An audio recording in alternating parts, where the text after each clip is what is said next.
Pensée stratégique avec Daniel Desesquelles. Bonjour et bienvenue pour ce 10e numéro de Pensée stratégique. Pensée stratégique, c'est le podcast de l'Acadème, l'Académie de défense de l'école militaire et de la DICODE, la délégation à l'information et à la communication de la défense. Chaque mois, nous vous proposons un rendez-vous stratégique pour mieux appréhender la marche du monde aujourd'hui. Enjeux maritimes, tensions sur les océans. Longtemps, la mer a été synonyme d'infini et de liberté, mais l'homme a progressivement conquis et maîtrisé cet espace pour en faire le principal canal de ses échanges commerciaux et culturels. 90% des flux commerciaux se font par la mer, 98% du trafic Internet passe par les câbles sous-marins. Le contrôle des voies maritimes demeure plus que jamais l'un des fondements de la puissance. Les mers sont le théâtre de la rivalité entre les États et donc de conflictualité et de tensions. Les océans concentrent aussi bon nombre des enjeux écologiques de notre siècle, entre la surpêche et le dérèglement des écosystèmes. Mais malgré une tendance à l'appropriation et à l'exploitation par l'homme, les mers demeurent un territoire un peu exceptionnel par le fait qu'elles n'appartiennent pas aux États et échappent pour une large part à l'application des concepts traditionnels de souveraineté et de frontières. Je vous présente nos invités qui vont nous aider à prendre conscience de ces enjeux. Bonjour Julia Tass. Bonjour. Vous êtes directrice de recherche à l'IRIS, et l'IRIS c'est bien sûr l'Institut de Relations Internationales et Stratégiques, et vous êtes responsable du programme Climat, Énergie et Sécurité. Limité à la mer, aux océans ou plus largement ? Non, effectivement, je coordonne une équipe de chercheurs qui travaillent sur tous les enjeux environnementaux et la sécurité, mais mon travail porte sur les enjeux maritimes et les espaces maritimes. Bonjour Virginie Saliou. Bonjour. Vous êtes chercheuse à l'IRSEM. L'IRSEM, c'est l'Institut de recherche stratégique de l'école militaire.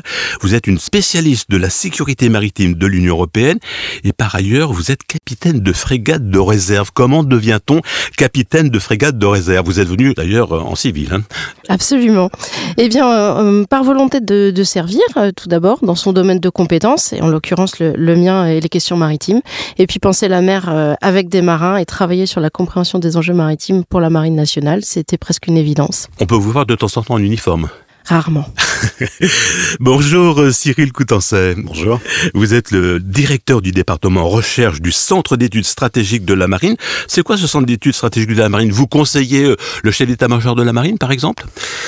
Alors ça peut arriver, mais le Centre d'études stratégiques de la Marine a surtout pour vocation à faire mieux connaître au plus grand nombre, au grand public, les enjeux à la fois de défense, donc la Marine nationale, mais les enjeux maritimes au sens large.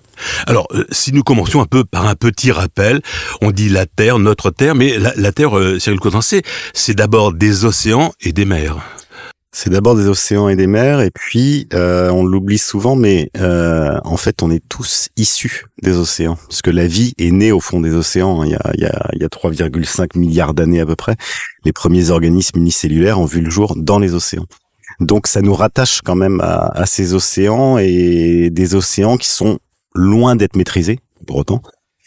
Parce que ça reste toujours un espace, on a beau effectivement naviguer, on a beau 90% des échanges commerciaux ont beau passer par la mer, il n'empêche que ça reste un espace qui est toujours compliqué à affronter avec tempêtes, courants, etc. Donc c'est un espace qui reste fascinant aussi de ce point de vue-là. Julia Tass, on a l'habitude de parler des océans, l'océan Atlantique, Indien, Pacifique pour les trois principaux, mais en réalité il n'y a qu'un seul océan. Oui, je suis heureuse de vous l'entendre dire. Effectivement, en fait, la géographie est une discipline qui a divisé l'espace international en océans différents, donc océan Atlantique, océan Pacifique. Mais d'un point de vue physique et biologique, la circulation et les courants marins unissent ces espaces-là. Et finalement, on préfère parler d'un océan que des océans quand on se positionne d'un point de vue de sciences dures, de sciences de la nature. Virginie Saliou, si on s'attarde un instant sur notre rapport à la mer, pour un vacancier, la mer c'est d'abord la plage, mais c'est aussi rapidement la pêche, des ressources halieutiques et des emplois, mais pas seulement, il y a encore plein de choses. Oui, absolument. Alors c'est intéressant parce que ce rapport à la mer, il a énormément évolué. Comme le disait Cyril à l'instant, la mer c'est déjà un espace de fascination, mais aussi de tempête, d'hostilité.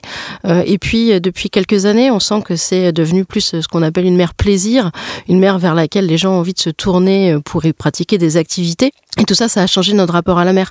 On le disait, on est sur un espace, une planète mer, 71,8% de la planète, c'est de l'eau, des océans, voilà. Et en même temps, c'est un espace très spécifique en politique publique parce que c'est un espace inhabité, c'est un espace avec des acteurs qui sont de passage la plupart du temps. Donc c'est aussi cette difficulté dans l'appréhension des questions maritimes. Alors, on a parlé un peu de la plage, du regard qu'on a sur la plage, la pêche, les enjeux commerciaux. Alors, Cyril Courtin, c'est quand même 95% de nos échanges, on n'en est pas forcément conscient, ça passe par la mer. Un smartphone, ça arrive par la mer. Une voiture asiatique, ça arrive par la mer, etc., etc. En tout cas en Europe. Oui, alors effectivement, c'est pour ça qu'on parle souvent de la globalisation comme une maritimisation, mais je pense qu'il faut avoir bien conscience des flux qui circulent. C'est-à-dire qu'on se focalise souvent sur le porte-conteneur, effectivement, qui va transporter les composants de smartphone ou autres, mais en fait, l'essentiel des flux en mer, c'est des flux de matières premières. C'est quasiment 50% en du volume. Pétrole, du vrac, du charbon. Voilà, vrac, et notamment alimentaire. On l'a vu, la guerre en Ukraine nous a rappelé avec la mer Noire justement les flux de céréales, donc qui sont importants, donc c'est des enjeux qui sont décisifs. Et puis un tiers par ailleurs de ces flux, c'est aussi hydrocarbures, donc gaz, pétrole, etc. Et finalement le porte-conteneur, en valeur, ça représente beaucoup. C'est la face émergée de l'iceberg. Voilà, mais c'est des flux qui sont finalement assez réduits par rapport au reste. Mais en tout cas, la mer, c'est un peu le réseau sanguin de nos économies aujourd'hui. S'il y a une coupure dans ces flux, il y a thrombose et les civilisations et nos sociétés se bloquent. Alors, Juliette, on a dit déjà un certain nombre de choses sur la mer, puis il y a aussi des choses dans la mer. On creuse un peu, on trouve parfois du pétrole, parfois du gaz, et puis si on creuse encore plus profondément, il y a parfois des minerais, en tout cas, ça peut évidemment, on n'en est pas là, on n'en est pas des mines sous la mer, on n'en est pas là, mais tout ça, ça existe. Oui, peut-être pour resituer ça. Là, on évoquait le transport maritime qui prend donc place à la surface des océans. Il y a entre la surface et les fonds marins, ce qu'on appelle la colonne d'eau. Et il y a plein de choses aussi dans la colonne d'eau. Qu'est-ce que vous appelez la colonne d'eau ? La colonne d'eau, c'est littéralement la masse d'eau qu'il y a entre la surface de l'océan et les fonds marins. Et en fait, l'économie bleue et l'économie de la mer, elle va aller exploiter, utiliser tous ces différents aspects, cet espace en 3D, à la fois la capacité que l'on a à circuler sur l'eau, et donc à aller plus vite, pour moins cher, comme vous l'évoquiez, avec le transport maritime, mais aussi avec la pêche, notamment exploiter ce qui se trouve dans cette colonne d'eau, dans l'eau, et enfin, une dernière partie que vous évoquiez, c'est l'exploitation des ressources du sous-sol et du sol sous-marin, donc effectivement des exploitations de gaz, d'hydrocarbures, et potentiellement de minerais. Aujourd'hui, cette question, en fait, c'est, sans mauvais jeu de mots, c'est un serpent de mer parce que tous les 10-15 ans, on se repose la question de notre exploitation des minerais sous-marins. La difficulté reste que le milieu sous-marin est encore très hostile à l'homme. Il est compliqué d'y opérer et surtout, il est très cher d'y opérer. Donc, pour l'instant, il faut que ces exploitations-là, elles soient suffisamment viables économiquement pour qu'on y aille. Et le pétrole, on le sait, ça fait partie des ressources qui sont essentielles à la mondialisation. Donc aujourd'hui, c'est viable d'aller forer de plus en plus profond pour trouver du pétrole ou du gaz. Pour ce qui est des minerais, on a encore des mines sur Terre, sur les continents, qui permettent d'avoir du minerai à des coûts suffisamment intéressants pour que l'exploitation des fonds marins reste une question à laquelle on s'intéresse, mais qui va surtout continuer à être posée dans les prochaines années. Virginie Assaliou, l'homme a d'abord vu la mer depuis la terre. L'homme s'est approprié la mer vraiment au tout début, au littoral. Ce qui était loin, c'était vraiment, on avait du mal à l'appréhender. Donc c'est la fameuse première bande littorale et c'est pas grand chose. C'est quoi? C'est 3000, c'est plus ou moins 5 km. C'est la première appropriation de la mer par l'homme. Oui, tout à fait. Alors, si on reprend le droit de la mer, la Convention de Montego Bay, dont les travaux ont commencé en 1973. Alors, Montego Bay, voilà, une convention importante, oui, 1982. Montego Bay, c'est en Jamaïque. Voilà, le texte de référence juridique sur le droit de la mer qui a fait un premier découpage accepté par une majorité d'États, puisque c'est un texte de droit international public qui est accepté et ratifié par 168 États. Sous l'égide de l'ONU. Absolument. Donc, il propose un découpage entre mer territoriale, zone économique exclusive, extension du plateau continental, haute mer et zone internationale des fonds marins.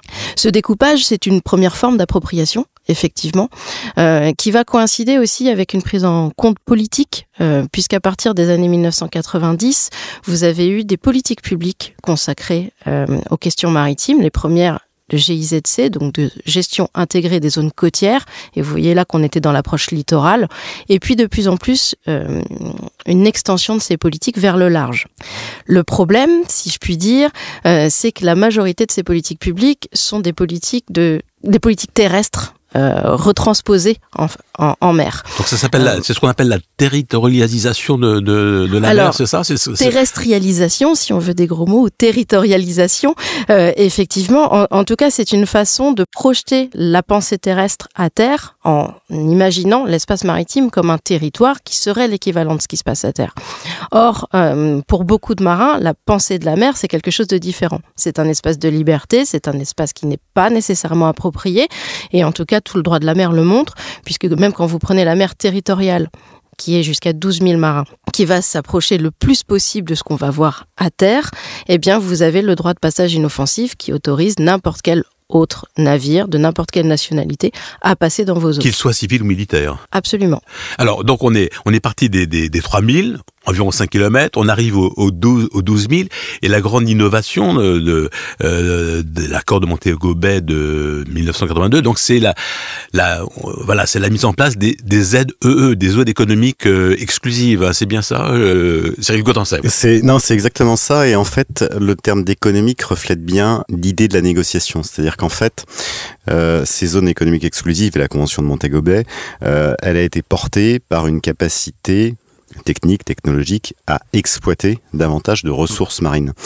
Et comme on avait la capacité d'exploiter davantage de ressources marines, que ce soit le pétrole, le gaz, etc., eh bien, on a cherché à élargir les espaces maritimes. Donc c'est de là qu'est née cette zone économique exclusive. Ce qui est intéressant dans la Convention de Montego Bay, je trouve, qu'on peut présenter en fait à nos auditeurs comme une sorte de constitution maritime des océans. C'est, je pense, ce qui est le plus parlant. Ce qui est intéressant, c'est qu'elle a été négociée en pleine guerre froide. Donc on voit que dans une période où des blocs étaient opposés de façon importante, eh bien malgré tout, les États ont réussi à se mettre d'accord pour avancer sur des questions maritimes. Et donc ça résonne un petit peu avec notre période. Cet été, par exemple, on a eu la signature du traité sur la haute mer, alors qu'il n'est pas encore ratifié. Mais là aussi, on a des oppositions de différents États, etc. Et même, malgré tout, on avance sur les océans quand même. Donc il y a, en tout cas, les périodes, quand on les compare, elles sont intéressantes. Alors, deux petites précisions. La zone économique exclusive, elle va jusqu'à, on va parler en kilomètres, hein. C'est plus clair pour tout le monde. On va jusqu'où? Alors c'est 200 nautiques, mais alors ce qui est intéressant, c'est aussi l'extension du plateau continental, puisqu'en gros, vous avez donc la colonne d'eau qu'évoquait Julia, c'est la zone économique exclusive, hein, et puis ensuite l'extension du plateau continental, ça ne concerne plus la colonne d'eau, mais pour le coup, juste le sous-sol marin, et qui peut aller jusqu'à 350 nautiques pour le coup, mais où on exploitera uniquement les ressources qui sont contenues dans le sol, et pas sol plus colonne d'eau. Alors, vous avez évoqué l'accord sur la haute mer. Il est signé mais pas encore ratifié. Qu'est-ce qu'il prévoit cet accord Alors ça, la grande spécialiste, c'est Julia. On va lui laisser la parole.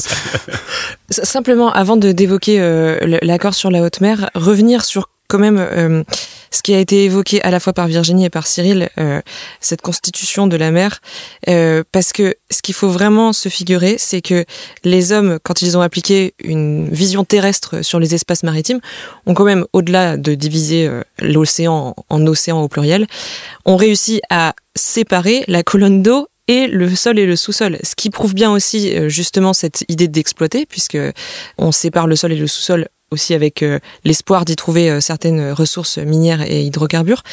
Mais d'un point de vue biologique ou d'un point de vue physique, ça n'a pas vraiment de sens de séparer le sol, le sous-sol de la colonne d'eau. Et donc une anecdote, ça peut être de se poser la question du homard. ou d'un crabe, est-ce qu'il appartient au sol ou est-ce que c'est de la colonne d'eau, sachant que ce sont des crustacés qui sont donc par essence sur le sol. Et donc tout ça, en fait, c'est des visions de l'espace maritime qu'on applique et qui rendent très compliqué la géopolitique de la mer, parce qu'il faut toujours se poser la question du cadre dans lequel on est, de ce que ça implique. Et pour revenir à ce traité sur la haute mer, donc il y a eu des discussions qui ont été ouvertes il y a à peu près 2 décennies sur les eaux internationales. Donc, dans cette constitution de la mer, cette convention de Montego Bay, les eaux internationales relèvent d'un droit international beaucoup plus souple que les mers territoriales ou les zones économiques exclusives. Et la question que pose cet accord sur la haute mer, c'est: est-ce qu'on régule, est-ce qu'on réglemente notre utilisation de la biodiversité au-delà de la zone économique exclusive, donc la biodiversité en haute mer, sachant que c'était partiellement déjà fait, puisque il y a des organisations régionales de gestion des pêches, donc qu'il y a des cadres autour de l'utilisation que l'on fait de certaines espèces commerciales que l'on pêche depuis des décennies, notamment le thon. Donc cet accord-là, il est dans le cadre de cette convention de la mer, du droit sur le droit de la mer, et il vient vraiment s'intéresser à la biodiversité en haute mer. Donc votre question, c'était qu'est-ce que ça donne ? Qu'est-ce que ça donne ? Ça donne notamment des cadres pour essayer de mettre en place des aires marines protégées en haute mer, ce qui là pose énormément d'autres questions. Je ne vais pas ouvrir toutes les portes que... Sur le contrôle, par exemple. Sur le contrôle, sur la surveillance, sachant qu'il est déjà compliqué pour certains États de surveiller et de contrôler ce qui se passe dans leurs zones économiques exclusives. Donc ce qui se passe dans les eaux internationales est encore plus compliqué à surveiller. Qui sera en charge de ça ? Sur qui les coûts vont reposer ? Avec quel objectif ? Donc ça fait partie des questions qu'ouvre cette possibilité de construire des zones, donc des aires marines protégées, des zones de protection. Et puis, il y a aussi tout un chapitre de cet accord sur la haute mer qui porte sur les ressources génétiques, c'est-à-dire l'utilisation d'organismes marins, non pas pour la consommation alimentaire, mais pour les enzymes, pour les protéines, pour les molécules que ces organismes peuvent nous permettre d'exploiter à des visées pharmaceutiques ou cosmétiques. Alors, 1982 pour Montego Bay, 2003 pour cet accord sur la haute mer. Le droit de la mer est très récent. Qui veut rebondir Virginie Salio, Cyril Contencé, Virginie. Alors oui, le droit de la mer est très récent. Là, sur la haute mer, c'est 2023. Donc effectivement, c'est un complément de ce qui a pu être fait. Mais ce qui est rassurant aussi, ça montre que le droit évolue au fur et à mesure que les problèmes sociétaux évoluent. Donc on peut encore trouver des accords, et notamment sur la biodiversité en haute mer et toutes les questions d'appropriation des ressources génétiques, comme Julien le mentionnait. Puisque ce qu'il y a derrière aussi, c'est certes l'exploitation, mais c'est certainement l'appropriation et la privatisation de certaines de ces ressources. Vous avez par exemple des instituts comme des groupes allemands qui ont déjà privatisé un certain nombre de données de ressources génétiques de haute mer, et donc ça conditionne les usages futurs dans le domaine pharmaceutique. Cyril Contencé, vous vouliez réagir. C'est un point très important que soulève Virginie, parce qu'en fait, la Convention de Montego Bay, elle a été négociée à une période où en fait l'essentiel des intervenants en mer étaient des acteurs publics. Je pense notamment en matière scientifique, les grands laboratoires publics, Ifremer, etc. Et donc elle n'a pas été pensée pour l'intervention d'opérateurs privés. Et pourtant, c'est quelque chose qu'on a vu apparaître depuis les 15 dernières années. Si on pense rien que sur les câbles sous-marins, on avait des opérateurs qui étaient des monopoles étatiques. On a France Télécom pour la France, par exemple. Aujourd'hui, les grands acteurs, ce sont des géants privés. C'est Amazon, c'est Facebook, c'est Huawei en Chine, etc. Et dans le domaine scientifique et donc pharmaceutique aussi, on voit l'apparition d'acteurs privés. Et là, il y a des choses, effectivement, et c'est pour ça que le traité de la haute mer notamment est arrivé, parce qu'il y a des choses à repenser sous cet angle-là. Et je voulais juste faire un tout petit point sur l'application de la convention. En fait, elle est dans l'absolu assez simple, cette convention, parce que quand la Marine nationale, par exemple, va faire des contrôles en mer, on se pose 3 questions. C'est où, qui et quoi. Où, dans quel espace? Donc est-ce qu'on est dans la mer territoriale, dans la zone économique exclusive, en haute mer? Quel pavillon? Est-ce que c'est un navire d'État aussi? Est-ce que c'est un navire de guerre? Est-ce que c'est un navire de la marine marchande? Et dans ce cas-là, quel pavillon? Et puis quoi? Quel type d'activité? En fait, on croise ces 3 questions. Où, qui, quoi? Et à partir de là, on a la réponse. Et on intervient ou pas. En tout cas, ce qu'on note, c'est en tout cas une volonté des États et peut-être des entités économiques privées de s'approprier les espaces maritimes. C'est une tendance forte. Alors, Virginie Sagnou. Oui, c'est le cas. Et c'est là où on parlait de la spécificité. Et je voulais revenir sur ce point des zones économiques exclusives. C'est que les zones économiques exclusives, dans le droit de la mer, ce ne sont pas des espaces de souveraineté. Ce sont des espaces de droit souverain. C'est-à-dire que les États ont des droits sur les ressources de cet espace, dans la colonne d'eau ou bien dans le sol et le sous-sol, mais ils n'ont pas d'appropriation de cet espace puisque toutes les autres nations, tous les autres pavillons, donc c'est la nationalité du bateau, ont le droit de naviguer dans la ZEE, voire de conduire des exercices militaires. Et on voit même des formes d'appropriation à rebours, c'est qu'on constate aujourd'hui dans des exercices de passage que les marines peuvent conduire entre elles, des États qui s'interdisent d'aller faire un exercice militaire dans la ZEE du voisin en se disant non, ça risque d'être pris comme un cas de conflictualité, il faut pas que je le fasse. Or, c'est une dérogation à l'esprit du droit de la mer. Et ça, ce sont des points qui sont importants à soulever. Donc, on est dans une logique d'appropriation, sans doute, des ressources d'abord, des espaces de plus en plus, mais avec une remise en cause au final du texte et de l'esprit du droit de la mer. En tout cas, affirmer sa puissance pour un État, c'est bien évidemment s'affirmer sur la mer, sur les océans. Alors il faut que cet État en ait besoin. Si on prend l'évolution par exemple de la Chine de Mao était un pays qui vivait en autarcie, qui dépendait assez peu de la mer finalement pour son fonctionnement. Et ça n'est qu'à partir de l'ouverture qui a été lancée par Deng Xiaoping que la Chine s'est ouvert au monde, s'est ouvert au commerce, est devenue dépendante du commerce, donc de la mer, et donc a eu besoin, pour le coup, d'une marine forte. Tant que vous vivez centré sur vous, vous n'avez pas forcément besoin d'une marine forte. Sauf qu'avec la mondialisation, on a eu un double phénomène, c'est-à-dire que la plupart des États dans le monde sont devenus dépendants des océans. Et puis le deuxième phénomène, c'est que la mondialisation a entraîné l'enrichissement, le développement de toute une série de nations d'États, la Chine, l'Inde, etc., et qui ont été en capacité d'investir dans une marine. Parce que la marine, et ça on le voit à travers le siècle, depuis l'origine, c'est une activité de pays riches, en fait. Il faut investir beaucoup et investir longtemps et dans la durée pour avoir une marine qui tienne la route. Donc si vous n'avez pas les capacités budgétaires financières, vous ne pouvez pas avoir une marine qui tienne la route. Et la nouveauté, c'est qu'effectivement, avec la mondialisation, on a des États qui ont été en capacité de se payer une marine qui tienne la route. Parce que pendant très très longtemps, la maîtrise des mers, ça a été l'affaire de l'Occident, d'un petit club des Occidentaux pendant très longtemps.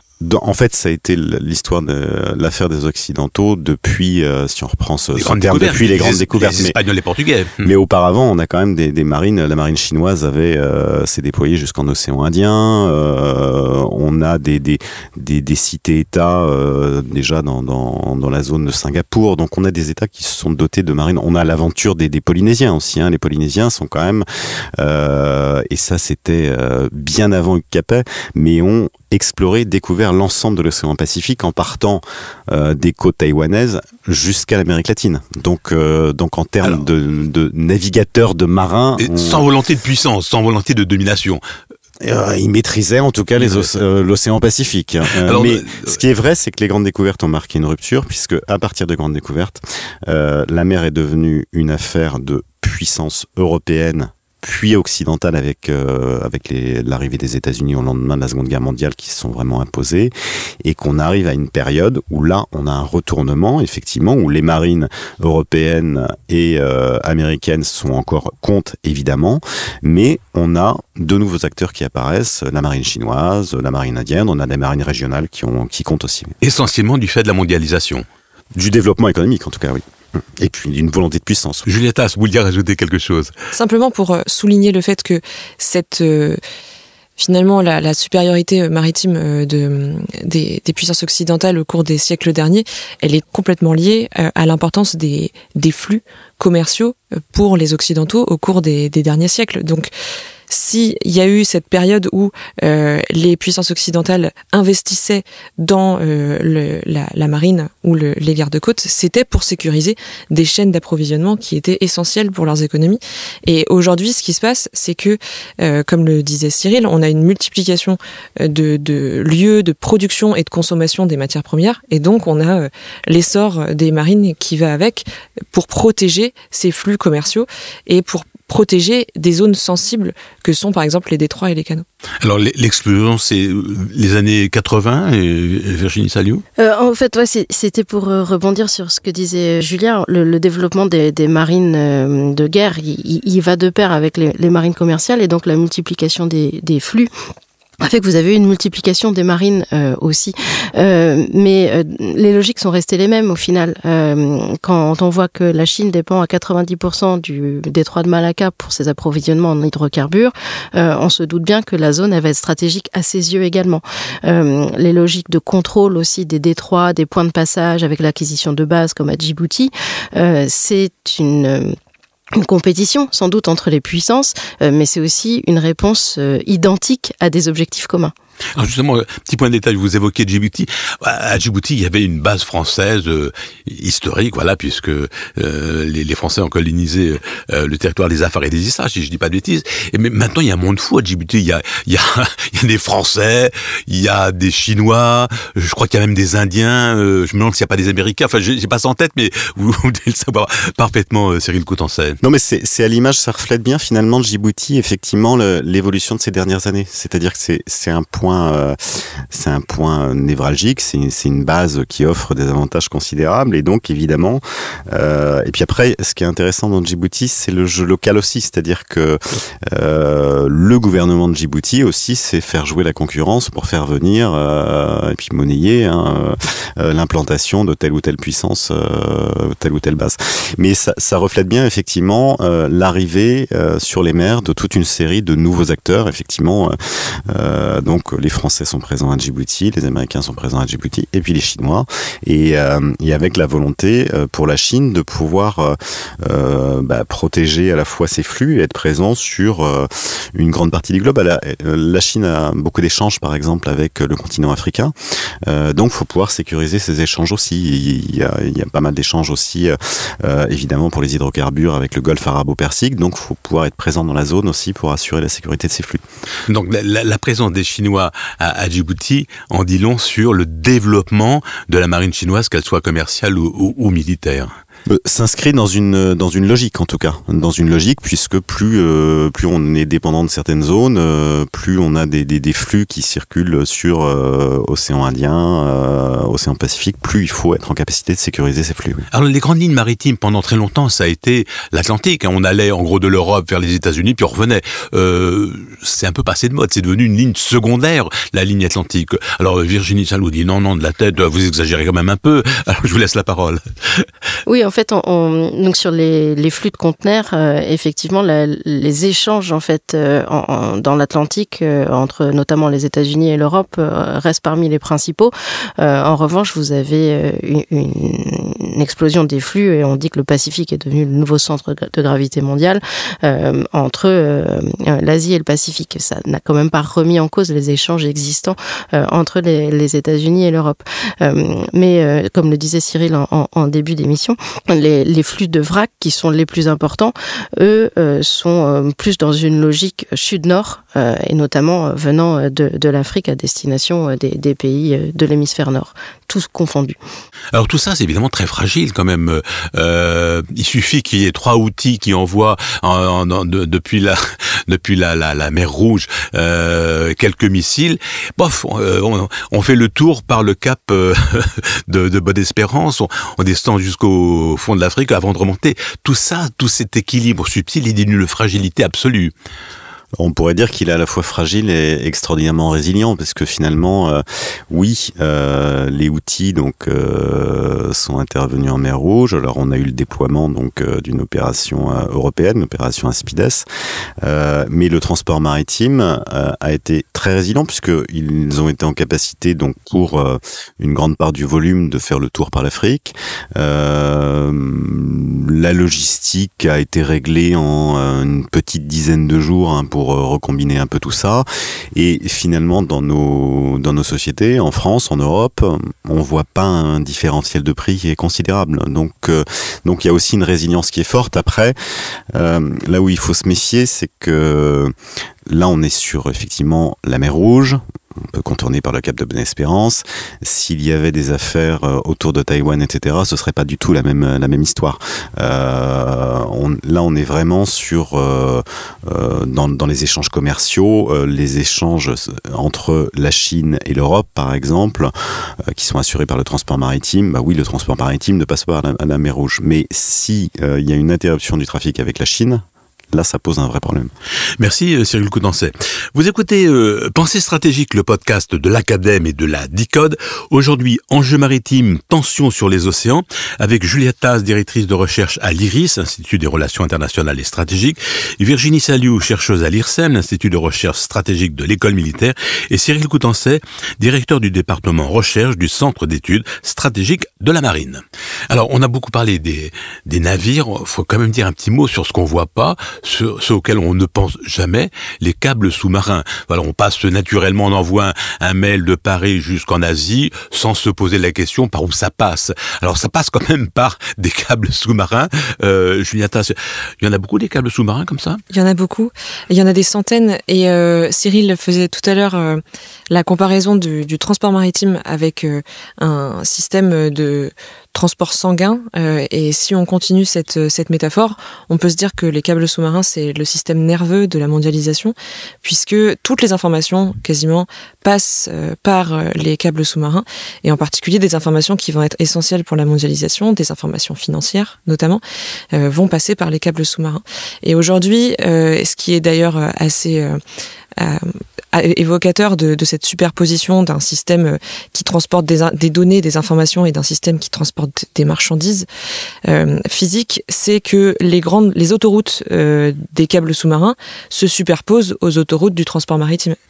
Historiquement, les premiers câbles sous-marins ont été tirés... C'est comme s'il y avait un réseau de bus et un réseau de métro, c'est ça ? Si vous voulez, si vous voulez. Et d'ailleurs, complètement. Pour poursuivre la métaphore. Alors les bus, ce serait plutôt les containers. Après, le vrac, c'est souvent la comparaison est faite avec des taxis parce qu'ils sont beaucoup plus libres de leur mouvement. Mais par contre, pour les câbles sous-marins, là, effectivement, eux ne bougent pas. Donc, on peut le comparer avec un métro. Donc, le premier câble sous-marin, il a été tiré entre l'Europe et les États-Unis. Et donc, il répond à cette importance de l'Atlantique dans les premiers échanges commerciaux. Et puis, aujourd'hui, il y a, dans le Pacifique, il y a énormément de câbles sous-marins qui relient la côte pacifique des États-Unis et puis la façade asiatique. Et de plus en plus, ces câbles sous-marins vont venir connecter des territoires insulaires au reste du monde. Et par exemple, le canal de Suez, la mer Rouge, là aussi, c'est une sorte de verrou, de la même manière que ça peut être un verrou, une charnière du transport maritime, c'est aussi un verrou, une charnière du transport de données. Et si vous regardez des cartes de câbles sous-marins, vous allez voir qu'il y a des endroits où il y a énormément de câbles sur une très petite surface. Il y a des câbles sous-marins qui passent par le canal de Suez ? Oui, bien sûr. Oui. Alors, c'est vraiment une superposition finalement des différents flux, que ce soit des flux physiques ou des flux de données.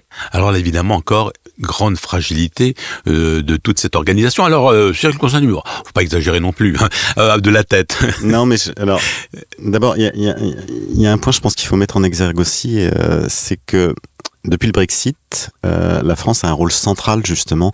La France est devenue le carrefour numérique de l'ensemble de l'Union européenne. C'est-à-dire que l'essentiel des câbles sous-marins qui permettent donc d'alimenter en données l'Union européenne pointe sur notre littoral. Donc on a un rôle qui est quand même carrefour et majeur de ce point de vue-là.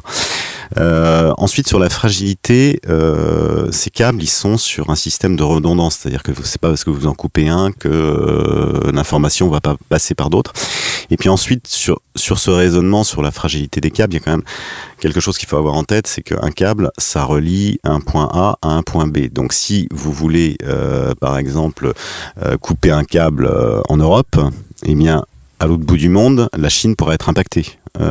Donc ça équilibre. Ça équilibre, c'est-à-dire que après, il y a un point qu'il faut aussi avoir en tête, je pense, quand on regarde l'histoire, c'est que les câbles sous-marins, donc ils sont nés, c'est ce que rappelait Julia, au 19e siècle avec les câbles télégraphiques. Et à chaque guerre mondiale, la première comme la seconde, la première opération qui a été menée, ça a été de couper les câbles sous-marins. Première guerre mondiale, par exemple, les Alliés, Angleterre, France, coupent les câbles sous-marins qui relient l'Allemagne à son empire colonial. Donc quand on est dans un cadre de conflit, de guerre, pour le coup, ça peut devenir un objectif. Oui, parce qu'on a quand même en mémoire que, alors c'est pas des câbles sous-marins, c'était des pipelines, Nord Stream ou des gazoducs plutôt. Nord Stream 2, ça a été coupé quand même assez facilement, semble-t-il. On a aussi quelques exemples de câbles qui ont été coupés. Ça arrive, soit par accident, soit volontairement, mais ça a des conséquences. Alors comme le disait Cyril, c'est pas sur les câbles qui vont relier le plus grand nombre de personnes. C'est peut-être, si on peut le dire comme ça, des plus petits câbles, mais on sent quand même qu'il y a un intérêt sur ces câbles. On en a eu en Baltique dernièrement. C'est quelque chose qui arrive. Sur la fragilité, il y a peut-être deux points. Le premier, c'est les points d'atterrage qui sont les plus sensibles. Donc c'est quand le câble remonte à terre. Où on peut avoir des difficultés. Même en Méditerranée, on a vu des câbles crochés par des bateaux de pêche ou dans le cadre de manœuvres par des ancres. Donc ça peut arriver quand les fonds remontent. Et puis il y a un deuxième point quand c'est plus au large, ce qui arrive aussi, mais souvent plus là par usure du câble. Par exemple à Gibraltar, ça frotte sur les rochers également. C'est la difficulté de réparation. Parce que là, il faut des savoir-faire. La France en dispose avec Orange Marine, mais ça prend du temps d'emmener un câblier. Il faut qu'il soit disponible, il faut qu'il parvienne à réparer les câbles en haute mer. Donc c'est quand même. Il n'y a pas forcément un service après-vente dans les 24 heures. C'est ce que vous attendez expliquer. C'est assez rapide dans la réaction, mais ça ne veut pas dire que ce soit pas difficile. Alors en tout cas, de plus en plus de pays se sont dotés de marines militaires pour sécuriser ces flux commerciaux dans les deux sens, sécurisation des importations, des exportations. Là, il y a une montée en puissance des marines militaires. Au cours des 20 dernières années, on construit des navires de surface ou sous-marins un peu partout, en grande quantité, de plus en plus gros. Cyril Coutançais. Oui, il y a un réarmement naval global, alors qui s'explique pour une partie par donc la mondialisation qui a abouti à rendre plus dépendant un certain nombre d'États de la mer. Et puis on a surtout un phénomène. Alors il faut pas négliger non plus l'impact de la Convention de Montego Bay, c'est-à-dire que en offrant des zones économiques exclusives, il y a un certain nombre d'États qui n'ont pas forcément d'ambition mondiale, mais qui vont développer une marine aussi simplement pour protéger ces espaces, pour sécuriser leurs espaces dans lesquels il y a du pétrole, du gaz, qui sont des zones de pêche, etc. Donc on a un mouvement général de réarmement. Ensuite, les motivations peuvent être assez différentes. Vous voyez, les motivations qui sont par exemple en Amérique latine sont pas les mêmes que les motivations qui existent en Asie. En Asie, on a effectivement un réarmement massif de la Chine qui inquiète par contre-coup les voisins, qui vont engager aussi une modernisation ou en tout cas un développement de leur marine. Donc on n'est pas sur les mêmes logiques. Il n'empêche que globalement, on a effectivement beaucoup plus de bateaux gris sur les mers qu'il y a 20 ans par exemple.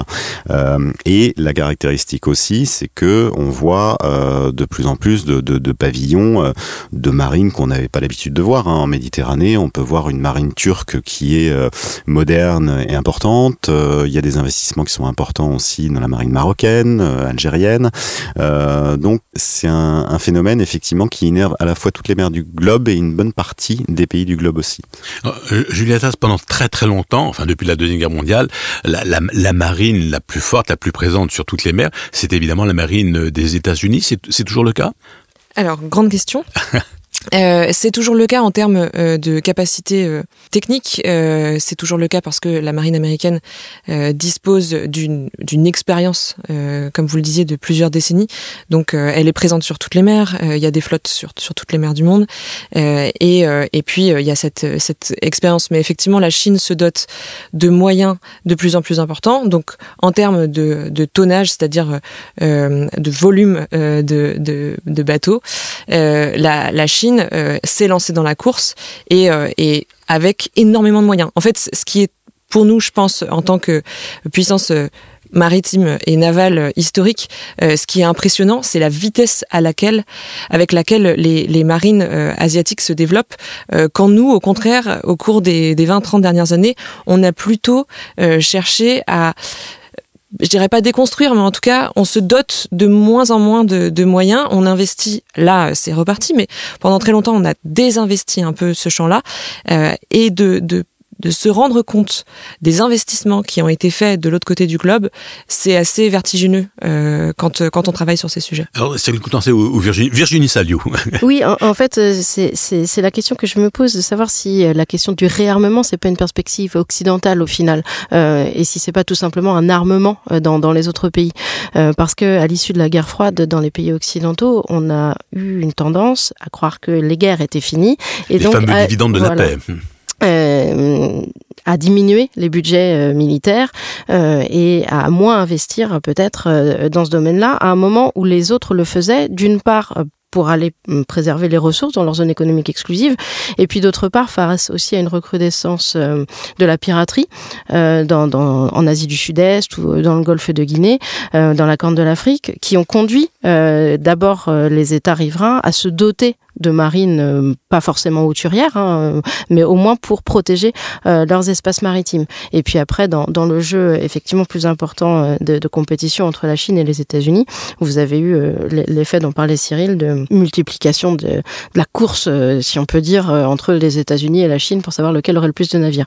Et dernier point, sur cette question des armements en mer, c'est aussi les puissances qui se dotent de vecteurs hybrides et qui vont certes ne pas avoir des vecteurs hauturiers, une marine aussi puissante que la marine américaine, mais qui, par des drones, par des jet skis, par exemple, en Iran, vont faire des dégâts, ou bien, comme vous le disiez, par les Houthis, c'est pas que 3 missiles, parce qu'ils sont extrêmement bien dotés quand même, finalement, de drones capables de repérer leurs cibles, etc. Donc, il y a une autre forme d'action en mer et de criminalité en mer qui se développe. Alors là, on peut-être laisser pour l'instant de côté la notion de criminalité en mer, revenir un instant sur les nouveaux modes d'action des marines. Ce qui se passe en mer Noire est très intéressant. Alors, je sais pas qui va rebondir, Cyril Coutançais, à savoir que la maîtrise de la mer Noire, contrairement à ce qu'on pourrait croire, c'est plutôt les Ukrainiens que les Russes.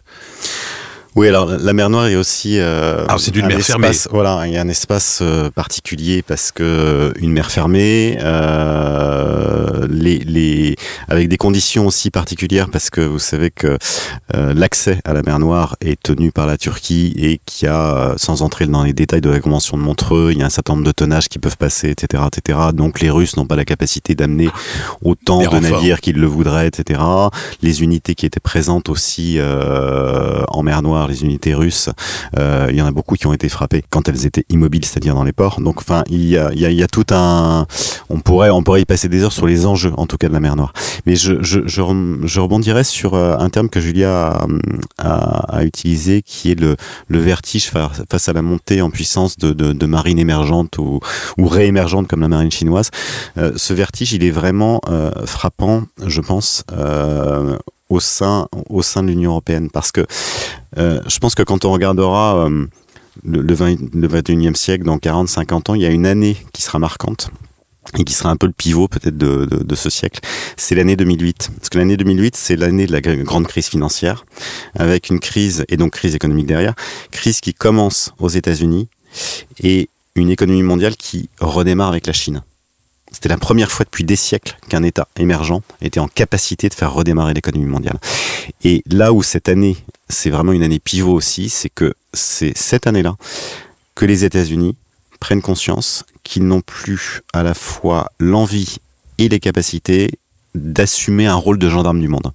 Et donc qu'ils prennent conscience qu'ils ont une puissance qui est face à eux, qui est la Chine, qu'ils voient comme une rivale. Et donc il faut concentrer les moyens face à cette rivale et donc délaisser d'une certaine manière, qu'ils n'ont plus les capacités d'être présents partout autant qu'avant. Et notamment en Europe. Voilà. Et ce pivot, donc c'est le fameux pivot vers l'Asie, d'ailleurs, d'Obama. Ce pivot, il est pris donc dans ces années-là. Ça, c'est la crise financière pour les États-Unis. Elle agit comme un révélateur. Au sein de l'Union européenne, elle n'agit pas comme un révélateur et on continue sur notre ère. Et ça n'est que dans ces dernières années, en fait, avec la guerre en Ukraine, qu'on commence à regarder le monde à l'extérieur et qu'on se dit que le monde est en train de changer, qu'on est rentré dans une nouvelle ère géopolitique et qu'il est peut-être temps, pour le coup, de nous réarmer et de réinvestir dans notre défense. Mais on a attendu facilement plus de 10 ans, voire 15 ans avant d'en prendre conscience. Je voudrais dire un petit mot. Quand on compare les marines américaines à la marine chinoise, les deux marines ont des porte-avions, les deux marines ont des sous-marins nucléaires lanceurs d'engins. Simplement, les Américains en ont un peu plus que les Chinois pour l'instant. Encore une fois, il y a quand même une très grande différence qui est l'expérience de la marine américaine dans l'utilisation de ces technologies-là, de l'utilisation et le fait d'opérer des porte-avions. Donc effectivement, dans les chiffres, si on ne s'intéresse qu'aux chiffres, on peut souligner la montée en puissance de la Chine, mais dans la manière dont on peut gagner une guerre en mer. Je pense que pour l'instant, les États-Unis restent la première puissance navale mondiale de par l'expérience qu'ils ont et les entraînements très réguliers qu'ils ont, et puis sans parler des alliés. Mais peut-être aussi pour revenir sur ce que disait Cyril sur cette année pivot, ce qui, moi, m'interroge beaucoup. En début d'émission, on était tous d'accord pour dire que on arrive au niveau international, sous l'égide des Nations Unies, à trouver encore et à signer des traités internationaux qui portent sur les milieux maritimes, donc le traité sur la haute mer, la convention du droit de la mer. Donc il y a une forme d'un point de vue politique, de projection sur les milieux maritimes d'un espace de paix et de coopération. Et en parallèle, les mêmes acteurs sont ceux qui vont se mettre d'accord pour gérer de manière organisée et mettre des cadres de gouvernance sur les espaces maritimes, et en parallèle se réarmer. Et ça, c'est quand même une question. C'est-à-dire, d'un point de vue politique, qu'est-ce qu'on projette sur la mer ? Est-ce que c'est un lieu de compétition, de confrontation, ou est-ce que c'est un lieu où on va pouvoir gouverner tous ensemble les espaces maritimes ? C'est effectivement le paradoxe que j'allais arriver à mettre dans le débat. Effectivement, coopération, compétition, affrontement. Voilà, il y a les deux aspects qui peuvent réagir. Cyril Cotenset ? Finalement, si on regarde l'histoire, ça a toujours été le cas, et notamment dans les périodes de transition. En fait, si on regarde dans l'histoire, on a des périodes où on a eu une puissance ultra dominante, donc les États-Unis, auparavant le Royaume-Uni. Hein. Et puis il y a des périodes de transition où on a des puissances émergentes et il faut retrouver un équilibre. Et on est exactement rentré là-dedans. C'est-à-dire que les États-Unis ne sont plus, l'US Navy ne règne plus en impératrice des mers, elle reste extrêmement puissante, mais elle voit apparaître donc des acteurs émergents et il faut trouver un nouvel équilibre. Et donc, quand il faut trouver un nouvel équilibre, effectivement, ça génère des tensions, ça génère des choses complexes. Et ça n'empêche pas, en même temps, si je reprends mon exemple de Montego Bay qu'on évoquait en début d'émission, la capacité de trouver des espaces de dialogue pour protéger aussi l'océan, pour se mettre d'accord sur certains éléments. Et c'est le paradoxe, mais en fait, c'est depuis que je pense que le monde est monde, où on est à la fois en capacité de se faire la guerre et de se mettre d'accord sur certaines choses. Enfin, c'est toujours c'est le paradoxe de l'espèce humaine, on va dire. Virginie Saliou. Oui, ce qui est super intéressant et peut-être rassurant, c'est que dans ce cadre, la Convention de Montego Bay, ça reste la référence partagée. Alors, avec des interprétations différenciées, avec des débats sur ce que dit le droit de la mer, et ce que la jurisprudence pourrait donner dans ces cadres-là, mais il n'empêche, quand on dit que la Chine ou la Russie contestent le droit de la mer, elles le font en s'appuyant, en fait, sur le texte de référence, en essayant de mettre leurs revendications dans le contexte du texte de la Convention de Montego Bay. Et ça, c'est un point, finalement, d'appui partagé. Alors, le texte de Montego Bay, les États-Unis l'ont pas ratifié. Et non. Les Chinois, oui ? Oui, les Chinois, oui. Mais les États-Unis, La non. Russie aussi, mais les États-Unis, non. Alors, ce qui peut leur poser problème en termes de légitimité. J'ai quand même envie de vous poser une question qui est typiquement une question de journaliste. À Taïwan ou autour de Taïwan, est-ce qu'on peut imaginer un affrontement entre les marines américaines et chinoises pour le contrôle des détroits et puis la défense de Taïwan et l'indépendance de Taïwan? Alors c'est une vue journalistique ou vous êtes des spécialistes ou c'est une hypothèse sur laquelle vous réfléchissez, vous travaillez? Qui veut répondre? Allez, Cyril Coutances. En fait, moi je ne suis pas devin, ça. Personne autour de cette table. Je crois pas. Non, on serait, je pense que dans le jugement, ce serait aberrant de ne pas écarter cette hypothèse. Ça veut pas dire qu'elle va se produire, mais de dire qu'elle ne se produira absolument pas, c'est pas sérieux. Donc ça fait partie des hypothèses et des scénarios, mais de la même manière que dans les scénarios, ça peut très bien ne pas arriver. Voilà. Donc on peut même espérer que ça n'arrive pas. En fait, il faut voir qu'est-ce qu'on perd dans cette histoire.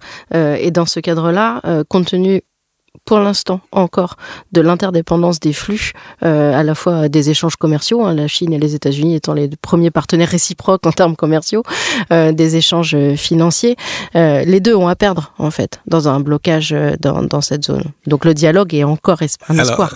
C'est intéressant de savoir si on a une réflexion économique, on a tout à perdre, ou c'est une réflexion politique et on se dit finalement, si on prend par exemple la veille le 21 février 2022, tout le monde a dit la Russie n'a pas grand-chose à gagner, elle a tout à perdre à envahir l'Ukraine et pourtant elle l'a fait. Oui, mais je pense que c'est justement pour nous Européens, je pense que c'est plus compliqué que pour d'autres. C'est-à-dire que on a finalement quand on regarde l'histoire européenne depuis la chute du mur, on s'est épanoui, on a été globalement, on a tiré profit de la mondialisation jusqu'à 2008-2009. Et donc finalement, renoncer à ce monde-là, c'est renoncer à un monde dans lequel nous, Européens, on a été en paix, on s'est enrichis, on n'avait pas à contribuer énormément à notre outil de défense, donc c'était assez confortable.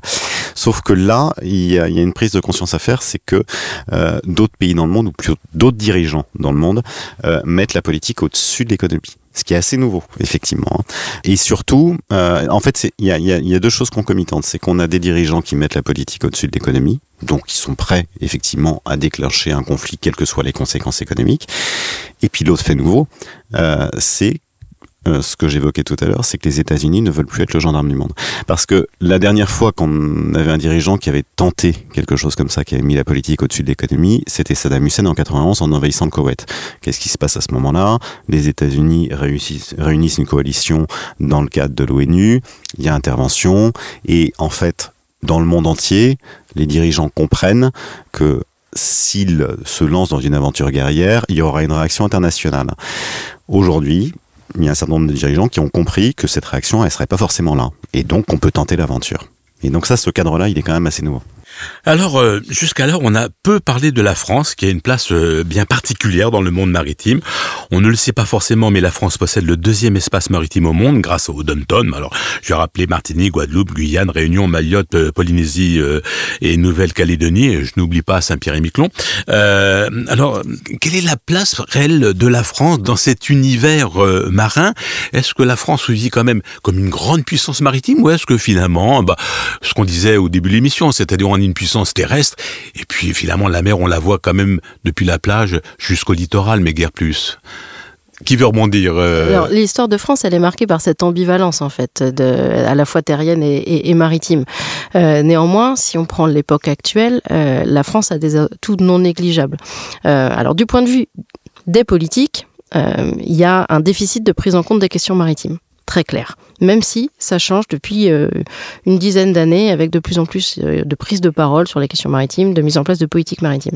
D'un point de vue militaire, la France a des capacités navales extrêmement conséquentes. Vous le mentionniez, les territoires ultramarins font d'abord un atout économique, mais font aussi un atout militaire, puisque ces îles sont autant de points d'appui sur l'ensemble des océans du globe. Et puis, on a une marine de taille moyenne, mais une marine complète, qui va du porte-avions à la dissuasion nucléaire jusqu'à les outils de surveillance des espaces maritimes. Donc la France est une puissance maritime importante, parce que vous dites, c'est ambivalent. La France compte, sur les questions maritimes. Julia Tass. La France, pour moi, est une puissance maritime, mais n'en a pas conscience. Et la question, c'est qu'est-ce qu'on en fait ? C'est-à-dire que on a des outils, mais qu'on utilise avec plus ou moins de volonté politique. Pour rebondir sur ce que disait Virginie, effectivement, on a une puissance navale. La France a aussi une économie bleue très dynamique, avec des grands acteurs de l'économie bleue, que ce soit des armateurs, la pêche, la construction, les chantiers navals. On a aussi des instituts scientifiques qui sont très reconnus. Comme l'Ifremer, par exemple. Comme l'Ifremer. Donc on peut considérer qu'on a une puissance scientifique. On a un armateur qui compte. C'est MACGM, pardon. Tout à fait. Oui. Donc on a vraiment des atouts importants, que ce soit d'un point de vue physique avec cet espace maritime important, d'un point de vue économique, d'un point de vue militaire. La question ensuite, c'est est-ce que d'une part, on a conscience de cette maritimité et de notre puissance maritime. Si on en a conscience, qu'est-ce qu'on en fait ? Depuis quelques années, la présidence de la République s'exprime de plus en plus autour de l'océan, avec par exemple le One Ocean Summit, avec la France va être l'hôte avec le Costa Rica de la prochaine conférence des Nations Unies sur l'océan. Donc on se positionne au niveau international, et ensuite la question c'est qu'est-ce qu'on fait de cette puissance maritime à un niveau plus national ? Est-ce que les citoyens français ont conscience de cette puissance maritime ? Personnellement, j'ai l'impression qu'on reste quand même un pays continental dans l'ensemble, et que les habitants des façades maritimes et des territoires insulaires sont très très concernés par ce qui va se passer en mer, mais ils projettent aussi cette idée de la plage que vous évoquiez en introduction, c'est-à-dire qu'on a quand même une vision de la mer qui est très souvent celle d'une mer plaisir, d'une mer de loisirs, et on n'a pas forcément conscience de tous les enjeux stratégiques qui peuvent s'y dérouler. Alors, Cyril Coutançais, comme l'a dit Virginia Saliou, la France est un des rares pays à disposer d'un échantillonnage complet de tout ce qui se fait dans la marine militaire, un porte-avions nucléaire, des sous-marins nucléaires lanceurs d'engins, des sous-marins nucléaires d'attaque. Voilà, il y a la panoplie est complète. Il y a un renouvellement en ce moment de toutes ces capacités. Il y a un nouveau porte-avions en projet. Il y a des nouveaux sous-marins qui vont voir le jour petit à petit. Pour autant, est-ce que la France a les moyens de son ambition, Cyril Coutançais ? La France a les moyens de l'ambition de son budget et de ses finances publiques. Il y a aussi ça. Mais je trouve que notre pays, en tout cas, parce que quand on disait la France est une puissance maritime, oui, alors c'est une puissance maritime qui s'ignore en partie, mais être une puissance maritime, ça implique aussi des devoirs, et notamment avoir cet espace maritime, ça implique d'avoir une marine nationale qui est en capacité d'assurer des missions de surveillance dans ces espaces maritimes. Ce que la marine nationale, avec son format, est en capacité de faire aujourd'hui. Être une puissance maritime, ça signifie aussi que quand nos armateurs, par exemple CMA, CGM en mer Rouge, ont des difficultés, il faut pouvoir disposer d'une marine pour pouvoir protéger ces armateurs, pour pouvoir les escorter si nécessaire. Donc une marine nationale, elle est indispensable, et d'un format cohérent, elle est indispensable pour assurer justement les devoirs qui sont liés à la puissance maritime. Il y a un autre point sur lequel je voudrais insister, c'est sur l'économie maritime. On a effectivement une économie maritime qui est dynamique aujourd'hui. L'enjeu aujourd'hui, c'est de ne pas rater l'économie maritime de demain, puisqu'en fait on a deux piliers. Virginie Saliou l'avait évoqué en début d'émission, la question des ressources génétiques marines notamment, et le fait que des groupes allemands, un groupe notamment, déposent énormément de brevets, plus de 50% des brevets dans le domaine des ressources génétiques marines. Ça, c'est l'économie maritime de l'avenir, l'exploitation de la biodiversité marine, que ce soit la faune ou la flore. On a un petit peu de retard pour l'instant, c'est-à-dire on a des organismes plus centrés sur la pêche. Non, il y a pas que ça. On a des organismes scientifiques, des universités qui sont excellentes. Par exemple, c'est la Sorbonne qui est classée numéro 2 au classement de Shanghai sur l'océanographie. Donc, on a des chercheurs de pointe. La question, c'est après de pouvoir que ces découvertes puissent être aussi valorisées, être présentes dans l'économie maritime. Et le deuxième volet, qui est essentiel aussi, c'est quand on regarde dans le monde, l'investissement qui se produit dans les startups du maritime. On a des investissements aux États-Unis, des fonds d'investissement qui sont absolument considérables dans des domaines comme les données numériques maritimes, qui sont un enjeu majeur. Toutes les données qui sont issues des bois acoustiques, des satellites, etc., qu'on va traiter, sur la base desquelles on va générer des applications. Là, sur l'aquaculture, sur les énergies nouvelles, on a des pépites en France. On a des startups, un monde de startups et d'entrepreneurs qui est absolument fascinant. D'ailleurs, on pourra en avoir un écho en décembre, puisque le cluster maritime français a lancé un index des startups du maritime, l'index French Blue Tech, qui sera dévoilé le 17 décembre, donc qui montrera un panorama des 40 startups les plus emblématiques de l'économie maritime française. Mais la question, c'est d'être en capacité d'investir suffisamment dans ces startups pour qu'elles soient pas seulement franco-françaises, mais qu'elles adressent le marché européen, le marché mondial. Et là, on a un enjeu qui est devant nous. Alors, d'un mot, il y a la Chine d'un côté, les États-Unis de l'autre, il y a la France, mais autour de la France, il y a l'Europe, évidemment. Est-ce qu'il y a une approche européenne des questions maritimes? Alors, peut-être pas simplement au niveau de la défense. Est-ce qu'il y a... Voilà, Virginie Saliou, désignée d'office par Cyril Potencet, pour répondre. Oui, en fait, même la prise de conscience française, elle a été stimulée par l'approche européenne dans le domaine maritime, pour dire les choses gentiment, avec d'abord en 2004, à partir de 2004, la politique maritime intégrée européenne. Donc là, qui va plus être autour des questions civiles, d'économie bleue, justement, de prise en compte de l'environnement. Vous avez une stratégie du milieu marin au niveau européen, et puis vous avez un grand pilier maritime de l'Union européenne qui est la question des ressources halieutiques, puisque la politique commune de la pêche fait que l'Union européenne détermine les quotas sur la base des recommandations scientifiques de ce qu'on peut pêcher en Europe. Donc quand on parlait de coopération dans le domaine maritime, il y en a aussi dans ce domaine-là. Et puis au niveau militaire, vous avez des défis encore pour une meilleure interopérabilité européenne, mais on a quand même des opérations qui rencontrent des succès au niveau naval important. Vous avez eu vous avez toujours l'opération Atalante dans la Corne de l'Afrique pour la lutte contre la piraterie. Vous avez l'opération Aspides dont on parlait tout à l'heure pour protéger le transport maritime en mer Rouge. On a l'opération Irini en Méditerranée aussi, sur la lutte contre les trafiquants d'êtres humains. Et puis vous avez enfin un cadre partagé au niveau européen qui s'appelle la stratégie de sûreté maritime des espaces maritimes, et qui là vise à coordonner les actions des différents États membres dans le domaine de la sûreté de nos espaces et des espaces internationaux. À suivre, on a compris qu'on peut mieux faire. Alors un petit mot de conclusion. Julia, ça vous avez un peu évoqué, coopération, confrontation, affrontement. Évidemment, la mer est immense, fragile, menacée de toutes parts par l'activité des hommes et le réchauffement climatique, on a peu abordé, mais tout de même, ce qui devrait en théorie donner plus de place à la coopération qu'à la confrontation. Alors est-ce que vous êtes, à l'issue de cette émission, les uns les autres, vous allez nous répondre plutôt optimiste ou plutôt pessimiste? Coopération, confrontation. Julia Attas. Je pense que je reste optimiste parce que on a conscience des pressions qu'on applique au milieu maritime et au milieu marin. Peut-être que la grande différence avec ce qu'on a pu faire sur Terre, sur les continents, où finalement cette prise de conscience elle est arrivée un peu trop tard. L'avantage qu'on a aujourd'hui, c'est que on est parfaitement conscient de l'impact de nos activités économiques sur, par exemple, les stocks de poissons pour ce qui est de la pêche. Donc, il y a des exemples de régulation des activités de pêche qui prouvent qu'on peut renouveler les stocks. On est conscient des impacts du bruit marin, par exemple. Et tout ce qui se passe autour du sujet qu'on a très peu abordé, mais des questions de mines sous-marines, le prouve aussi. C'est-à-dire que en ce moment, il y a des discussions en Jamaïque sur l'éventualité de mettre en place un code minier sous-marin.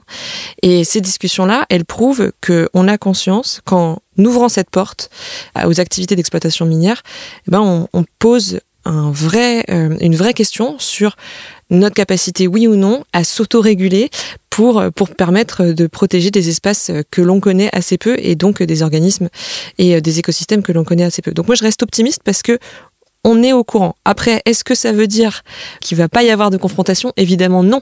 Mais cette conscience, elle est là et c'est déjà une grande différence par rapport aux décennies précédentes. Merci pour ce petit mot de la fin, relativement optimiste. Julia Tasse, Institut français de relations internationales, Virginie Saliou, Institut de recherche stratégique de l'école militaire, Cyril Coutancet, Centre d'études stratégiques de la marine. Merci à tous les trois d'avoir participé à ce 10e numéro de Pensée stratégique. Daniel Desesquel, je vous donne rendez-vous dans un mois environ. Et en attendant, c'est à vous de penser stratégique. Au revoir.